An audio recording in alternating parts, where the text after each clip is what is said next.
feared through Killarney. Now I'm back, hitching with the wind. But if Mickey Flynn should ever find me, I'll throw me caution all behind me and square off on that son of a bitch again. He cracked open a river too, he beat me Sunday through and through, danced a jig over my unconscious frame. I won me healthy sheriff fights, well lucky son, still happy life since Mickey Flynn beat me dumb and lame.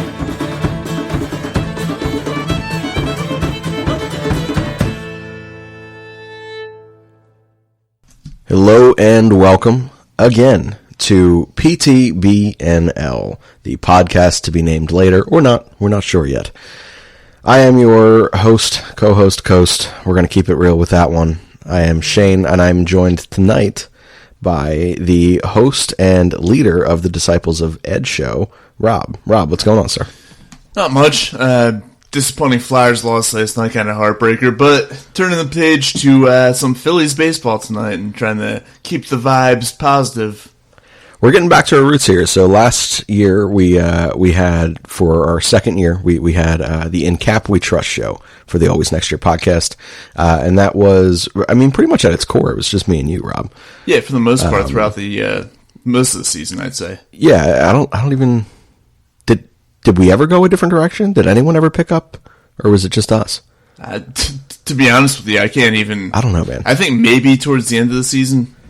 Maybe because I didn't show up on as many shows then, but yeah, throughout the bulk of the summer at least, it was just the two of us. So it's cool getting back, just us. We are also going to be doing a new Philadelphia themed podcast, me and Rob. So restaurants, different bars, different historical sites, anything that's iconic to the city of Philadelphia, or we feel as though is either important or ironic to our city.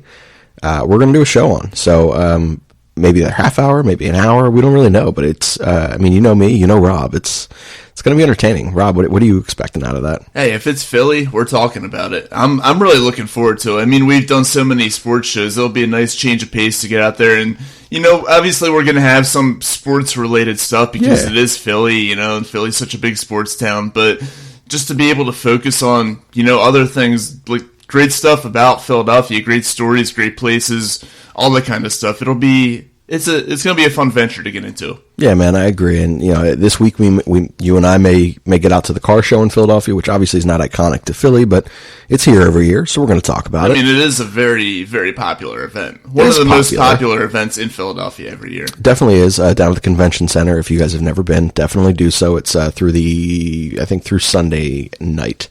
Monday. Through Monday? Yeah. Through Monday. Maybe you'll see us down there. Maybe we'll have a Twitter by then. We don't really know. But before we get into some of the baseball stuff, Rob, why don't you let everyone know where they can find your Disciples of Ed show? You can find the Disciples of Ed at Disciples of Ed on Twitter. And you can find us on Spotify, we're on Spreaker, we're on iTunes. If you're on iTunes, please find us, give us a review, give us a rating. Be honest with it, give us some critiques. We're not perfect. We know that there's certainly things that we could improve on. And that's what makes us go, is getting those reviews and being able to build ourselves off of that. So we certainly do appreciate that. So yes, iTunes, Spotify, Spreaker, SoundCloud, basically anywhere you can listen to a podcast, you can find the Disciples of Ed. Yes, sir. Same pretty much goes for me and everywhere that I'm about to list as well. We are on every platform now at this point.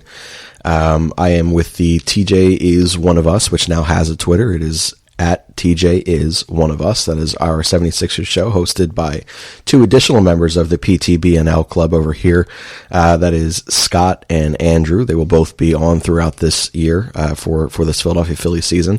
We are aiming to have, like, I don't know, 3, 4, 5, 6 shows a week. We don't care. There's 7 of us on this team. We're just going to keep churning out content. Baseball's a hell of a 6, 7, 8 month ride, and we plan to give you a lot of content throughout it with a lot of different views. But then I'm also on, There's too many shows tonight.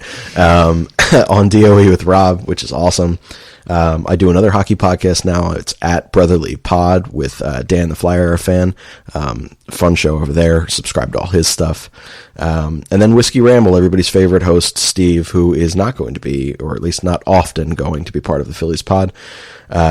it is at Whiskey Ramble PC. And again, all those shows, all Rob shows, everything's everywhere. So find the links on Twitter on any of these pages. Give us a link or give us a follow, a subscription, and then definitely tell everyone you know about it, and strangers too, because like it helps a lot. Yeah, just literally walk up to somebody at Wawa in the parking lot, be like, "Hey, listen to this podcast." It's honestly, just if you're gonna graffiti anything, like graffiti our name everywhere. Yeah, seriously, or all over the place. That would be our handle. That's what the kids, the Ute, call it. So this is. I think I'm just going to kind of ironically say this for a while, but like I feel like every episode of PTBNL for a while is going to be a pilot show. It's almost never going to be the same hosts. It's never going to be the same kind of a show. And I think that's kind of cool to not have a consistent identity.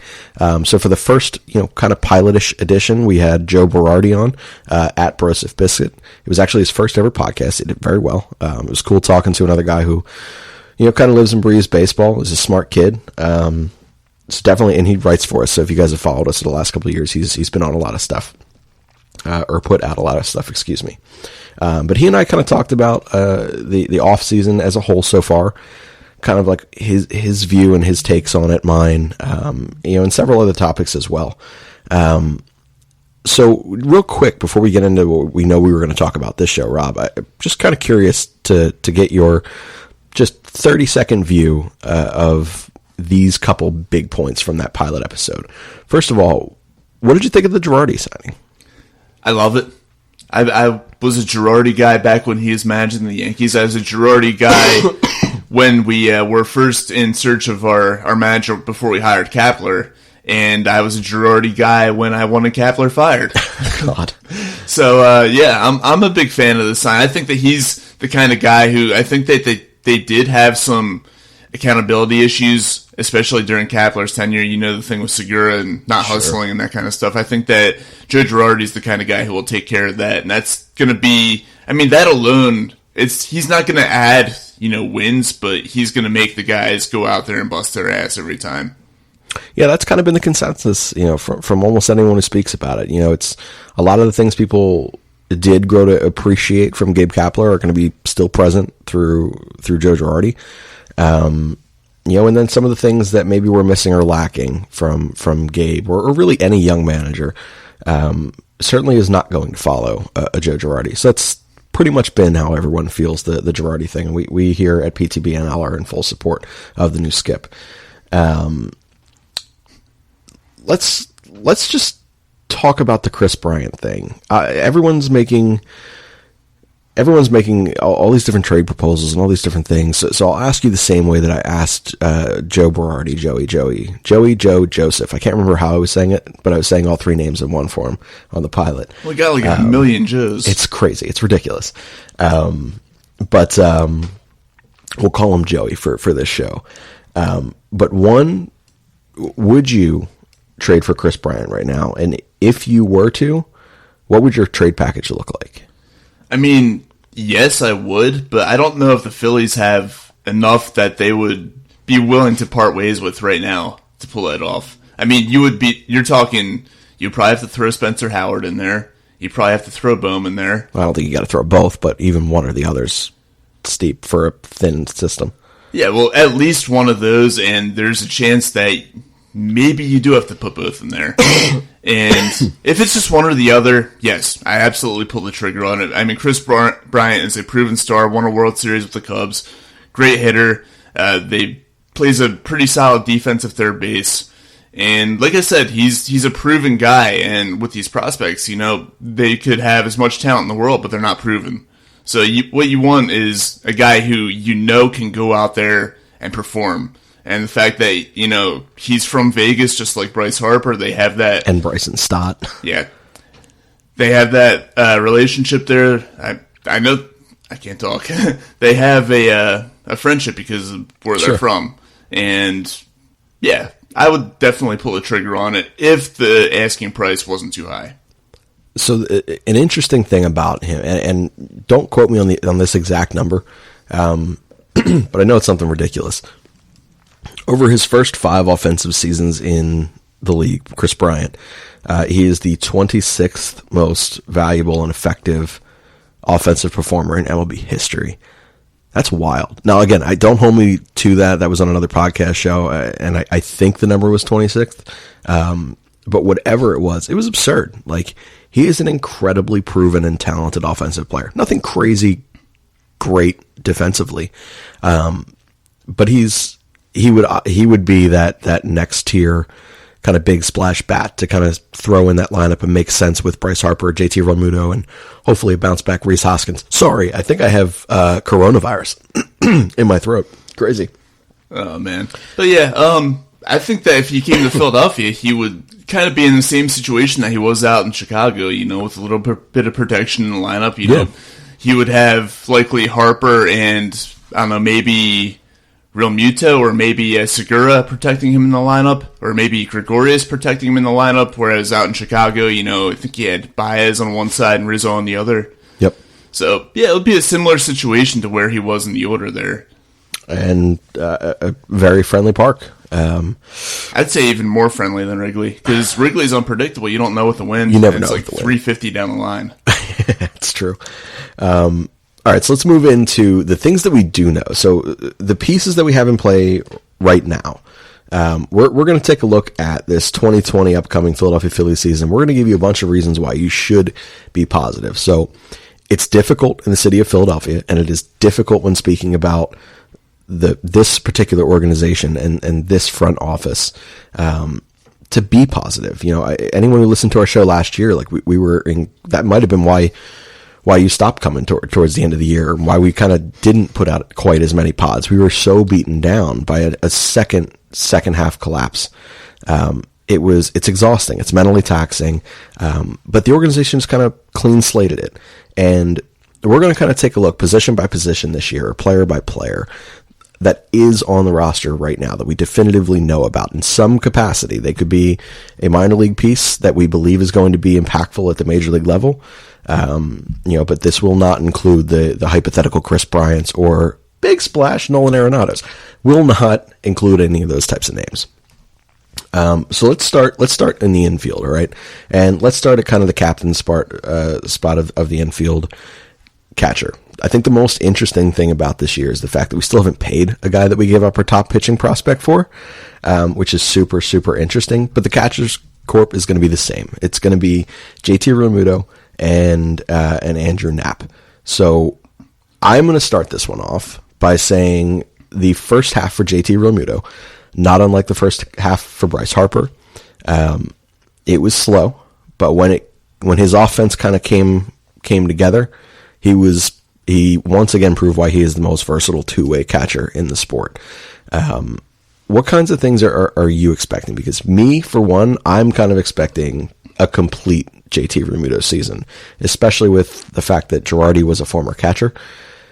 I think he's going to get the absolute most out of a guy who's already a freaking beast. Yeah, I'm on board with that. I think that, coming to Philadelphia, it was a tough adjustment for JT because prior to that, he played down in Miami. It's a place where you're playing in. Well, the weather's obviously a lot different down there. It's a lot hotter. You're playing with humidity, even in that dome stadium down there. But then you take into account the pressure of playing in Philadelphia. You don't have those fans down in Miami. You're playing in front of 5,000-10,000 people every night. People who don't care if you win or lose. People who have no expectation of making the playoffs. Come up to Philadelphia, there's expectations. The attendance wasn't great last year, but still you're playing in front of 25,000, 30,000 every night. I think that certainly took some getting adjusted to for Realmuto, and I think that once he did get adjusted to that, we saw that reflect on his play on the field. And he was pretty damn good from there on out. And with that being said, I want them to lock this guy up before he makes himself worth even more money. I want them to get the deal done right now because I think that if he goes out there and he hits, 290, 300, something like that, he's just going to, his asking price is just going to go up. Look, I legitimately, I do think that they will lock him up sooner rather than later. I think, so I'm trying to think here. Like one of the things with having a manager who, again, has the background of a catcher, I think that you're going to get someone whom JT is going to respect. So last year, JT caught a lot of baseball games, and most catchers just don't do that these days. Like, it's wild. And look, I would love it for the short term, but we're banking on JT for the long term. It would not shock me if he catches 20 less games this year, and we're equally as effective. Knapp calls a fine game, which is the next point I'd like to talk about. I have never been an Andrew Knapp fan, and I think that for the most part he stinks at baseball, right? Long I'm coming around in 2020. Andrew Knapp, Ty over there for Phillies Nation, I'm coming on your team. The guy calls a great game. Pitchers love throwing to him, and I think that there is going to be a way for him to not be such a liability on offense. And I kind of take it to the point where, like, there's no way he can be worse than he was. Offensively, anyway. Defensively, he's fine. But I'm good with this catcher's corp, and I'm good with, Andrew Knapp getting another 15, 20 games behind the dish. That's going to add for him somewhere from 60 to 90 plate appearances. And that's big. Like, for a guy to see that many more pitches, I think that you're going to see more offensive output. Never going to be sexy. He might just be playable, which is kind of all we need. So I'm all aboard this catcher's corp right now. I think it's going to be a very, very good tandem. Yeah, someone mentioned in one of the In Kap We Trust, I believe it was last year, it might have been our resident Andrew Knapp guy at the time. Was it Ty Dalbert? I'm sure. Was the big Andrew Knapp guy. Yep. I don't know if it was on a show or if it was in the group chat that we had going on, but he mentioned something as to the effect of, since Knapp is a backup catcher, do you really need to worry about getting that much offense from him? No. I mean... and he's not going to be called upon to pinch hit anymore. I mean, catchers in general aren't really expected for offense. You know, they go behind the plate, they call a good game, you hope that they're good at blocking pitches in the dirt and stuff like that and throwing out runners. I think that they earn their stripes by being effective on the defensive side of the ball. And if they can hit, that's just a plus. And ours can. Yeah. Or at least our starter can. He can fucking rake. He really can rake, man. He's so good. But at the catcher's position, like I said, if JT Realmuto is in your tandem, you have every reason to be positive. And we are here at PTBNL about our catchers. Let's play a game of Would You Rather. Let's go to the next most important position in the infield. Would you rather a short, fat, probably shouldn't have played shortstop the last 2-3 years of his career? Or would you rather Sir Didi, a guy with Sir in his name? He's fucking royalty. He's royalty. He's absolutely royalty. And he's royalty who comes with the cachet of playing for Girardi. Kind of, right? He did play for him too last year? Couple years, yeah. That's what I think. Shit, that's going to be real fucked up if he didn't play for him. I'm pretty sure he did. Regardless. I mean, people have talked about it so much. I've heard it on WIP. I've heard it all over. I think he played at least like a year or two at the end of Girardi's tenure. Man, that's a bad catch right there if that didn't happen. But regardless, Sir Didi or, I don't know, a short, fat Gene Segura playing shortstop. What feels better to you? Oh, it's absolutely Didi. I mean, let's be honest. Segura wasn't terrible defensively. Yes, he was. He was statistically one of the worst, if not the worst shortstop. I mean, in baseball. I think you can... Personally, I attribute that to the fact that he was out of shape and he couldn't get, he just couldn't get to a lot of balls. But I think it's just his body type. The one that he could get his glove on, he actually, he didn't make a lot of throwing errors. He didn't make a lot of errors, in terms of bobbling throws or bobbling catches or any of that kind of stuff. But Didi, a much more athletic guy, as you said, tall, lanky. Prove it deal. His range is much better than short, fat Segura. So it's a fairly easy choice for me. It's a fairly easy choice for everyone. Sir Didi is a great defensive shortstop. He definitely holds his own with the bat. It'll be interesting to see how his power numbers kind of translate to this park as opposed to Yankee Stadium. Yeah, it doesn't have a 300-foot, 5-foot tall. Right. I'm curious to see how it'll play out. But he's still a strong guy. And again, I'm going to bring this back to the fact that he's on a prove it deal. He's betting on himself. And if you're going to bet on yourself, bet on a lineup that's going to feature names like comeback Andrew McCutchen, who we'll get to in a little bit. Rhys Hoskins, another candidate for a comeback player of the year. Bryce Harper, JT Realmuto. Like, he's surrounded by really talented players right now in a ballpark that's still very hitters friendly and still very hitters friendly in the gaps, which is important for guys who aren't natural power hitters. These kind of casual line drives turn into home runs here because of those straight line gaps.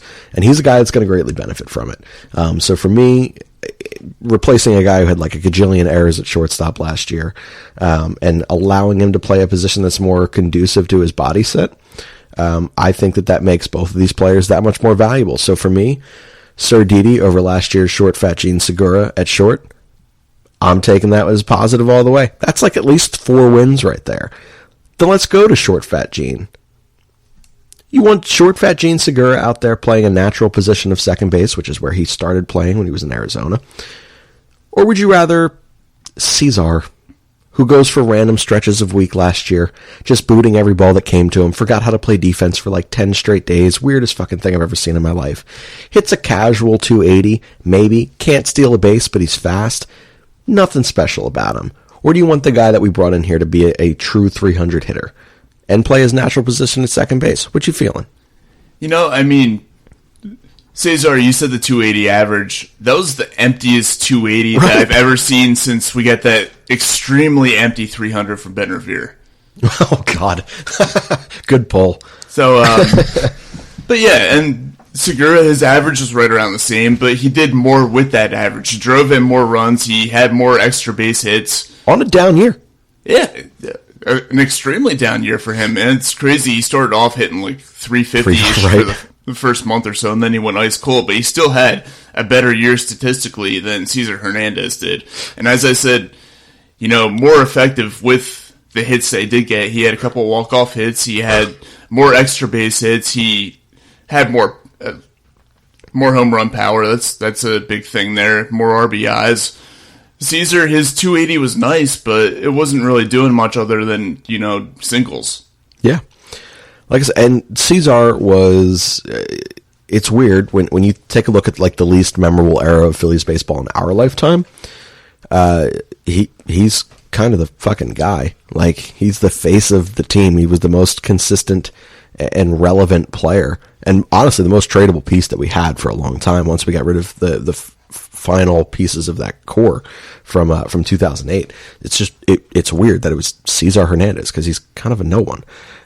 Nice player, but like very replaceable. And he is being replaced this year by Gene Pudgy Segura, moving back over to second base. I'm expecting big things out of him this year, mainly because we can't fucking trade him, so we might as well get on board.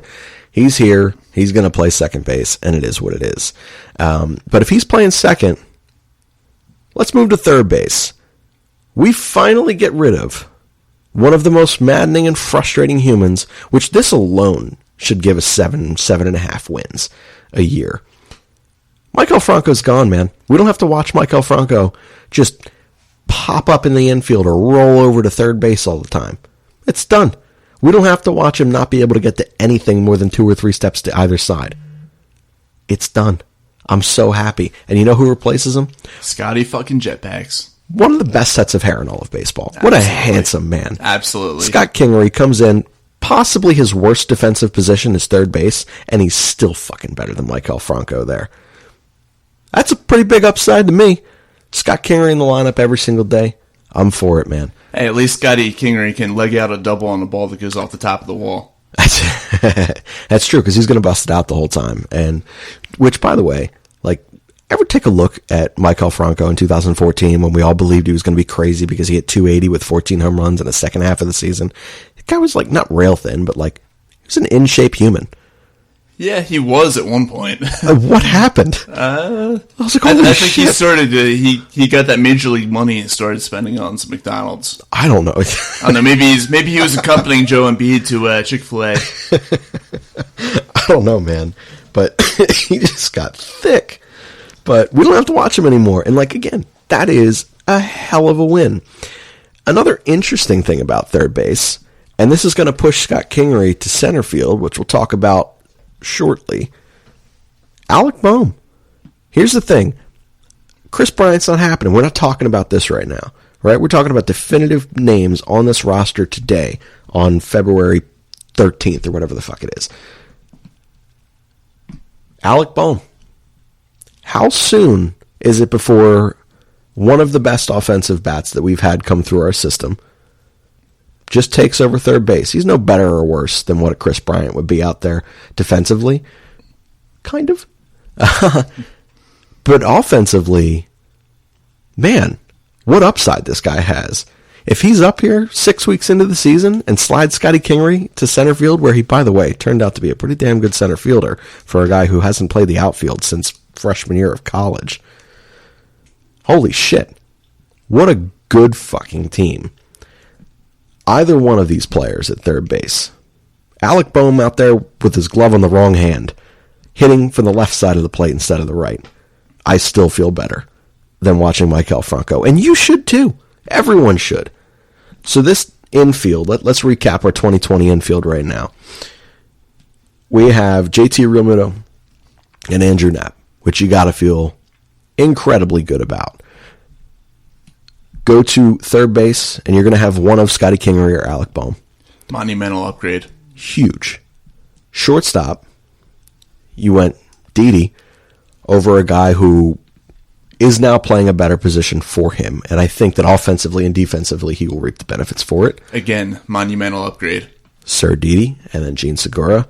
Let's go to the very last position, and our first comeback candidate of the year, Rhys Hoskins. Rhys Hoskins was lighting the world on fire for a portion of the beginning parts of last year. He's a streaky guy. He's like the definition of a Philadelphia star. You know, you're going to get those very Braden Shen-like numbers where for 2 weeks he looks like he's the best player in the sport, and then he disappears for 5, and then he comes back for 3, and then he disappears for 2, and it's just kind of who he is, right? Not anymore. Guy hit 263 for the first half and 20 home runs. This is all pre-All-Star break. On-base percentage of 400. The guy was great. His defense was like, meh, fine. Didn't have to play left field anymore. It's first base. You don't really have to play that much defense other than catching the ball. Just limit your mistakes. That's all. Let's just catch the fucking baseball. Don't be Ryan Howard and throw the ball into left field every time you try to turn it up. He got better at that. And Rhys Hoskins is going to get better at everything he's shit at too. So Rhys Hoskins is, and let's not forget this, before Bryce Harper got here, and even through that first couple weeks of that season, like it was still very apparent that Rhys was still very much a figurehead in terms of, you are still a face of this organization. Like you were the piece that said, we're ready to fucking compete. They called him up 3 years ago, late August, I want to say, and the guy started a little slow for 5 games and then couldn't stop hitting home runs. Couldn't stop hitting for a decent average. Said, sure, I'll go play left field, not a problem. You want to play 5 first basemen out there at one time? No problem. Let's let Justin Boyer play first base. Let's let Carlos Santana play third base. I'll play left field, man. Not a problem. We'll do whatever you want to do. It was bizarre. He was like, I'm just going to do whatever to be on the major league field. And he did it. Then he gets his first base back. First half of the year, like I said, really, really exceptionally good baseball. Then he went bad. He was statistically the worst hitter in baseball for the amount of at-bats that he had. He hit 180, had 9 home runs. The guy was a train wreck, looked lost at the plate. Well, he's adjusted his hands. He looks totally different right now in the box. I don't know, man. I'm thinking 40 home runs this year. I'm thinking 40 home runs, and I'm thinking like a 275-ish average with like a 410, 420 on-base percentage. First off, I haven't seen this new stance yet. I did hear about it on the radio on the drive-in. I need to take a look at it myself. I don't think the power numbers increase that. I think you could say 35 homers is what my prediction is going to be, but the average is going to be higher. I think the average is going to be somewhere in the ballpark of 270 to 275. The strikeouts are going to be down. He's going to have more productive outs. You know, instead of a strikeout with the runner in scoring position, you'll be seeing, a sac fly or something like that. So maybe the home run numbers aren't that much higher in my projection, but the outs are going to be more effective, and just the plate appearances in general will yield better results. I'm for it. I'm betting on him being a kind of a dark horse MVP candidate. Like, that is just how effective I believe he can be this year. So for my infield right now, I'm taking 2020 over 2019. Oh, absolutely. 100%. Let's roll this outfield now. So last year we get teased 3 pitches into the season. Andrew McCutchen goes all former MVP self and puts 8 rows back in the left center field. Really kind of deadish center field wall. I called that one too. I remember that. I was off by 1 pitch. We all got the text. We were at the game, and Rob, I guess you were watching at home, right? Yeah. I said it was going to be a 2-1 pitch. It was a 2-0 pitch. Yep. I called I said it was going to be left center. It was left center. There you go. I got that right. So we get teased with he was just such an integral piece to kind of the offensive identity. It was everything worked out exactly as we wanted it to work out. He was getting on base a lot. He was an incredibly difficult player to get out or to get himself out, I should say. I don't even think that was a real sentence, but we're going to roll with it. O-swing percentage is one of the best in baseball over the last 5-7 years. Like, the guy he's such a good eye. He's so smart. And he's a phenomenal base runner. And then to put Gene behind him in the 2-hole and allow Gene to utilize the full field and to kind of just be the shitty little slap hitter that he is and get his 300 average. And he was moving Kutch over to third. He was scoring Kutch from second. That 1-2 punch was great. And then you get to Harper, and then you get to Reese, and they do their damage. Then it was JT. Everything just worked. Well, we only got that for 7 weeks. Then he goes down with the ACL. He's already taken batting practice. He was already making funny-ass videos of him limping around his own house with goofy-ass masks on last year. He's a bad dude. He's never had to really deal with an injury like this before in his professional career. He's notoriously been healthy. 2019's over. 2020's here. The man's healthy. And if there's a 32-year-old I'm betting on, 33-year-old going on 33, I guess, betting on to regain what he started last season with, it's Andrew freaking McCutchen. You're a left fielder and you're a leadoff hitter this year. Kutch, I believe in you, kid. How satisfied are you to know that we are going to get 135 to 150 games of Andrew McCutchen in left field? Oh, absolutely, man. Absolutely. I'm really stoked for it. And I think that 2019 was it was a bad year, a bad luck year, I should say, for McCutchen, as it was for a lot of the Phillies. McCutchen getting hurt for the first time in his career. David Robertson getting hurt for the first time in his career. A lot of guys spending time on the DL or the IL, whatever they call it now. Which, by the way, that's back to 15 days now. I don't know if you saw that. I did, yeah. But yeah, a lot of guys spending time injured that really hadn't dealt with injury problems prior in their career. So, you could probably take off, 5-10 wins right there, just based on the injuries that they had.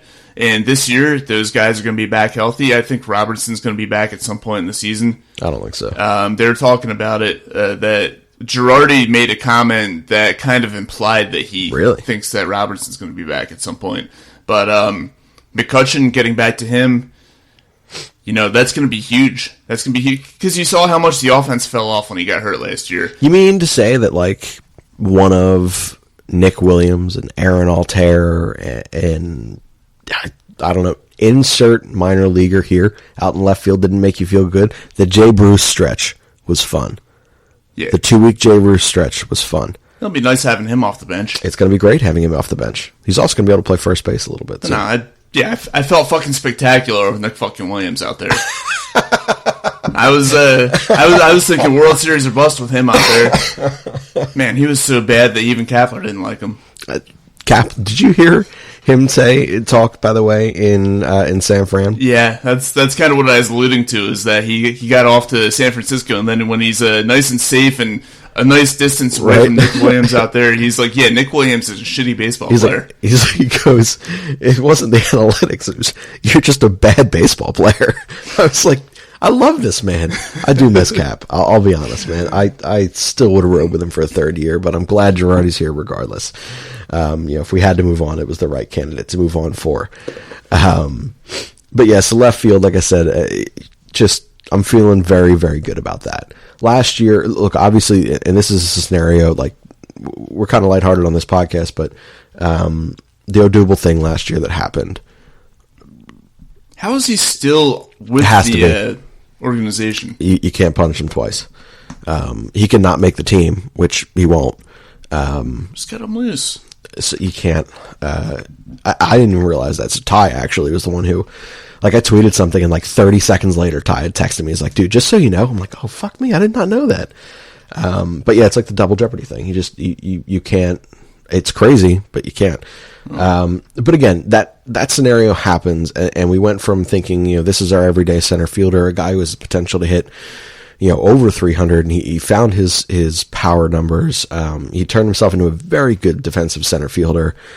We were feeling good about that, and then obviously that whole situation happened. So center field was a bit of a wild card, and that's where we really kind of saw the emergence of the versatility in Scott Kingery.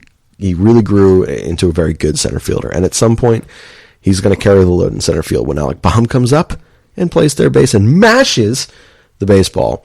But until then, we're going to have an Adam Hazley out there. And I am a very big Adam Hazley fan. I know a lot of people aren't.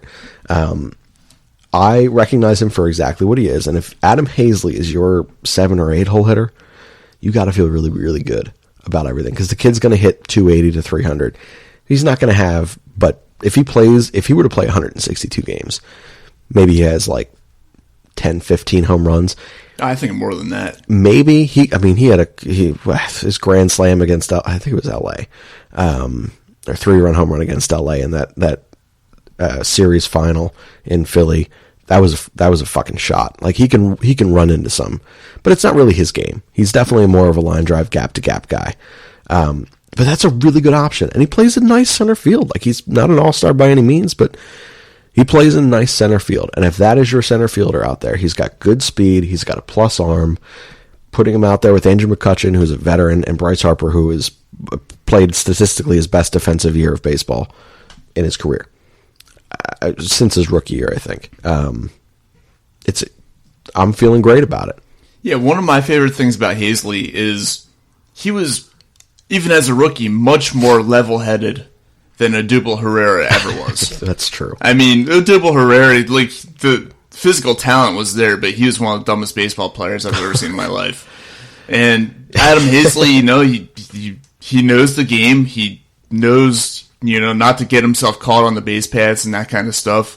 And going back to his power, I think that he could hit more than 10 to 15 home runs just because of what you alluded to earlier, that gap-to-gap power.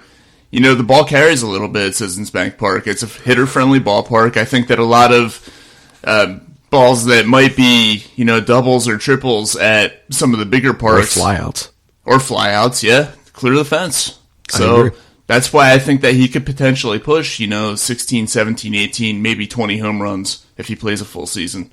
But I'm not focused on that, because he's a guy who makes contact. I expect him to hit near 300, if not over it. If he can do that, then the power is what it is. If he has it, great. If he doesn't, whatever. As long as he's making good contact with the baseball, which I think that he will, then he's going to be a very effective center fielder. Yeah, I think the same. Superstar Bryce, right? Last year, people are down on him because the numbers weren't as eye-popping as they anticipated. But for a guy who moved to a brand new city, one of the most notoriously difficult cities to play in and to be a professional athlete in, as we're seeing with Joel Embiid right now, has to move, has a child, all these things, and all he did was turn in his second best overall season in his career, second to a historically top 5 season as his MVP season in 2015. And that's coming in a season where he had probably the worst cold streak of his whole career. One of, yeah, absolutely. So long as Bryce Harper is in a sentence that we mention, just expect positive things. The guy's an absolute superstar. He's still the face of baseball. He is still, if you want, he is that face of the make baseball fun again. And he truly does for me. There are moments where this game lulls, and it's tough sometimes. As much of a baseball romantic as I am, you need players like Bryce Harper. You need personalities like Bryce Harper to make that work for 162 nights a year. And so long as Bryce is in your dugout and on your field in your uniform, you got to feel good. He's just a fun guy. And damn, he's a lot a lot nicer and like more collected than I ever anticipated him to be. Not that I ever expected him to be a problem. Look, bad image certainly sells across all of just celebrity fashion. But man, he's a lot different than what the media kind of sold him out to be for his time in Washington. What an exceptional man. So I'm super stoked about Bryce this year. Yeah, I think there was something to that kind of bad boy image or whatever it was they had down in D.C. that he was a little bit immature there. I think a lot of that changed, when he came in, he signed the big $300 million contract here in Philadelphia, getting married, having a kid. I think that all hit him, and he kind of said to himself, or somebody told him along the way, hey man, it's time to grow up. You've got to drop this immaturity and all this bullshit you do down in D.C. You've got to be a grown-up. You've got to be a fucking adult. And you're going to be the face of this Phillies franchise for the next 10 years and maybe even longer than that. So you've got to act the part.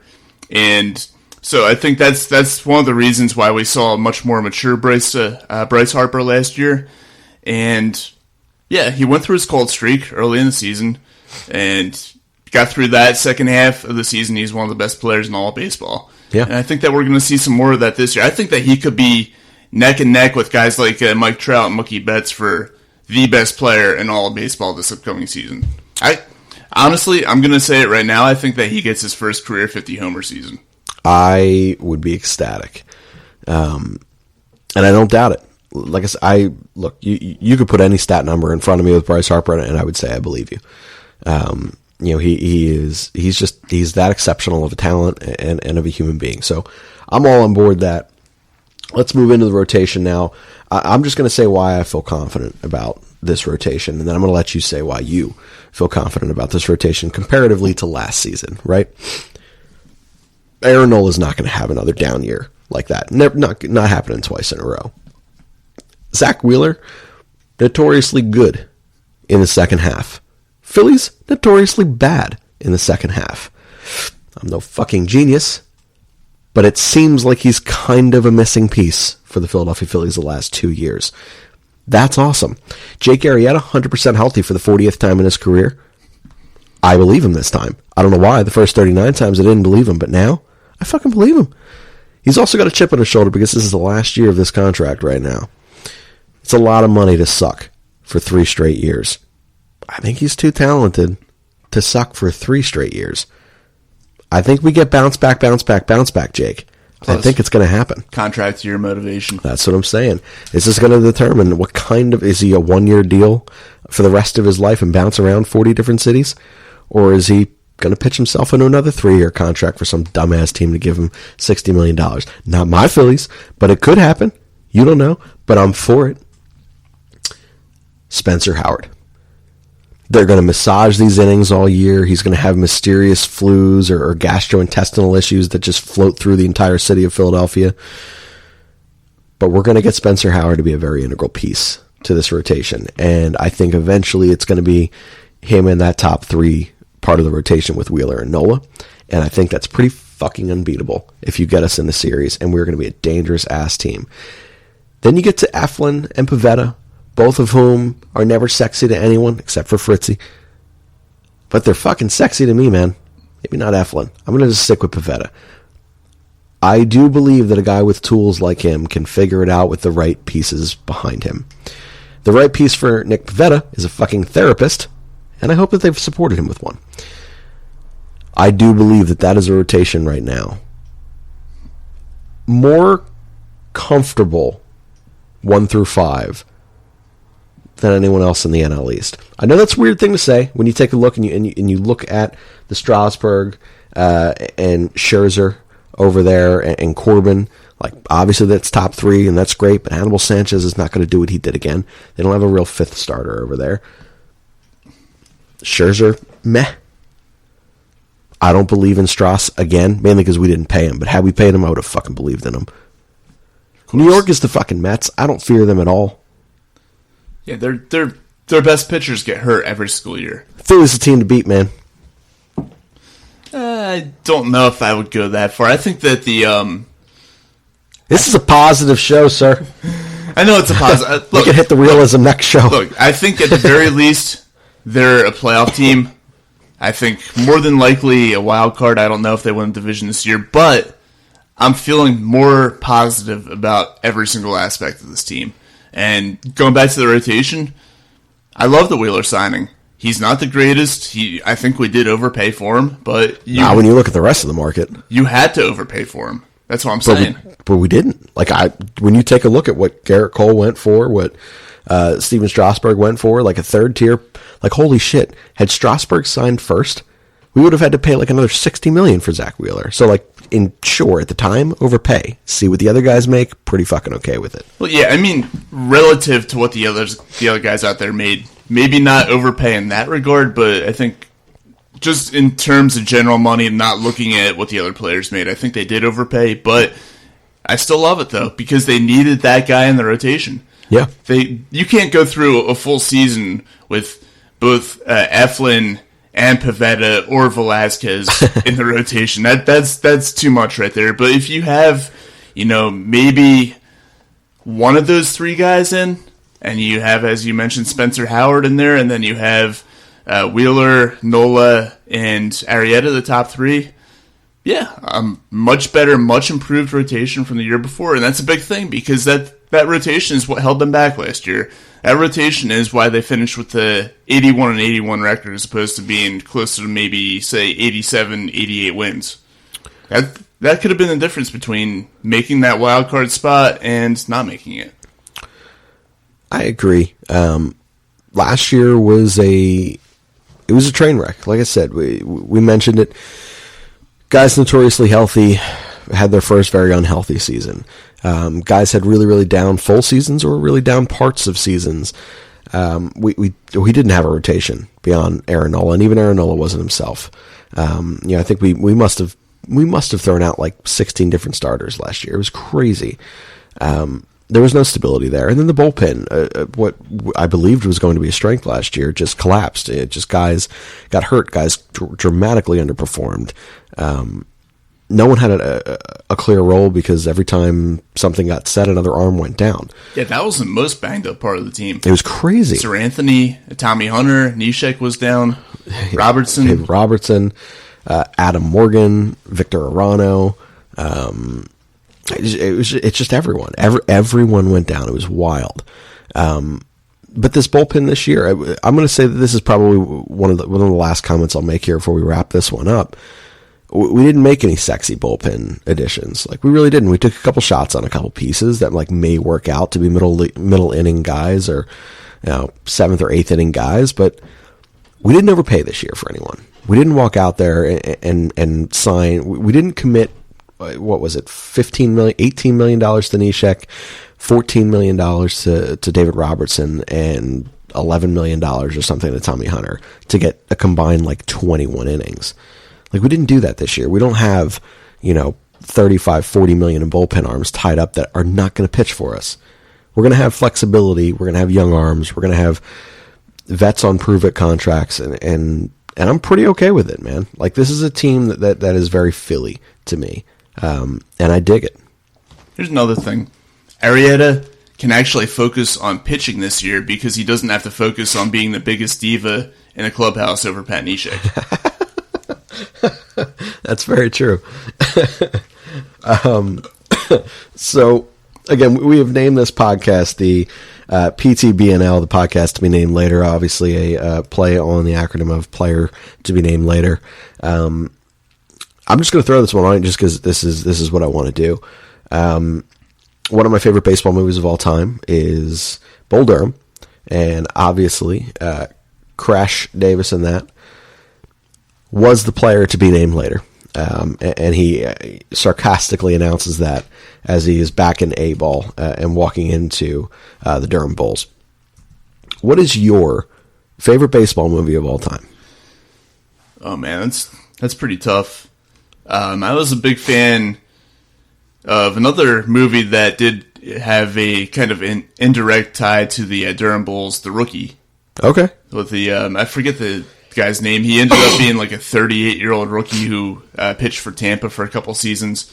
No part of that movie was him coming up through AAA pitching for the Durham Bulls. So I'd say that's my favorite one. I will. That was Dennis Quaid. and the kid from 2.5 Men in that one, right? I know Dennis Quaid, yes. Yeah. I don't know if, what's that name of that kid? I don't know. He's such an ugly kid, though. But yeah, definitely a quality movie. But yeah, again, the player to be named later. This is kind of an identity for us here at AMYP for the Philadelphia Phillies show. We are a group of 7. You have me. I'm Shane once again. You have Rob on the other side of the mic over there. We have last episode's co-host in Joey Joseph Berardi. We have another Joe called Joe Borick, who does a lot of work with our Flyers stuff, and then is also a host and co-host of his own 2 shows for the True Philadelphians podcast. He does that with Andrew, who also co-hosts our TJ's One of Us podcast with me, and Scott is also a part of this. So we are pieces from all these different other units. We have Sean New, who writes for us. 7 different members in total are going to be part of this. And like I said, it's not always going to be me and Rob. It's not always going to be me and Joey Joseph. Sometimes it may be the True Philadelphian guys, and we may just post one of their shows for you. But the goal is to get out more than one show a week. Baseball's a long season. There's a lot of storylines to be heard. There's a lot of opinions to be heard.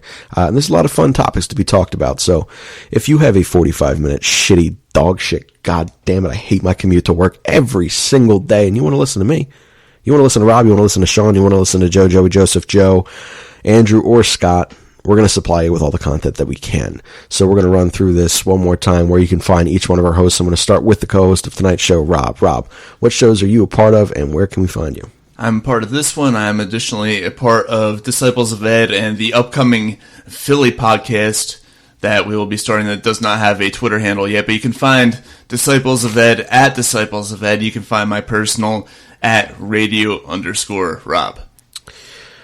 You can find all of my stuff at all of the links that I'm going to be saying for the rest of our team right now. Scott, which I'm going to be jumping on the mic with just shortly for another TJ's One of Us episode. Scott is our lead NBA guy, also does some MMA work and gambling stuff as well. So he is at SP Novick on Twitter. Not the Disciples of Ed, that's your show, Rob. The TJ's One of Us is at TJ is One of Us on Twitter. You can also find the co-host to that, Andrew Santangelo. It is at AJ_Santangelo on Twitter. He is also part of the True Philadelphians podcast with Joe Borick. Joe Borick is at JJBorick26 on Twitter.